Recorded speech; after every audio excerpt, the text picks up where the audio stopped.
పూరి చేయడం వస్తే ఎంత హ్యాపీ అయిపోతున్నాడు ఏంటమ్మా అనేసి మీరు అలా డౌట్ పడొచ్చు. యాక్చువల్గా మేము చాలాసార్లు పూరి చేసాం అనమాట.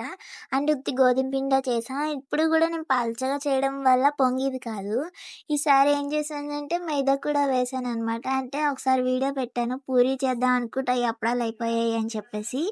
అయితే ఒక సిస్టర్ అయితే కామెంట్ చేశారనమాట, ఇలా హాఫ్ మైదా కూడా వేయండి బాగుంటుంది అని చెప్పేసి. ఓకే థ్యాంక్ యూ అని చెప్పేసి మేమైతే ఈసారి మైదా కూడా వేసి చేసామనమాట. సో కొంచెం ఫస్ట్ అయితే అప్పుడల్లా వచ్చి తర్వాత కొంచెం దలసరిగా చేశాను.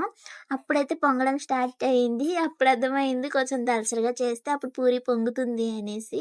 సో ఫైనల్గా అయితే పూరి పొంగింది. మా అత్తయ్య గారి ముఖంలో వెలిగిపోతుంది అనమాట. అది కూడా చూడండి. యాక్చువల్గా మేము ఇంతలా పొంగుతుందని ఎక్స్పెక్ట్ చేయలేదు, దలసరిగా చేయాలని ఫస్ట్ టైం తెలిసింది.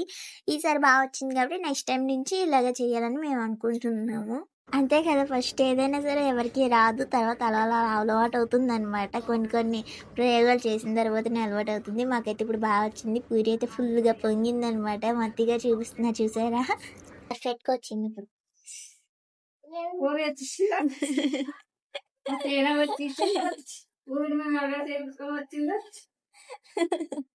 పూరీలు చేసుకొని వచ్చేసిందా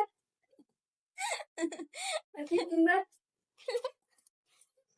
పూరీలు తేనె వచ్చేసిందో పూరీలు తేనె వచ్చేసిందో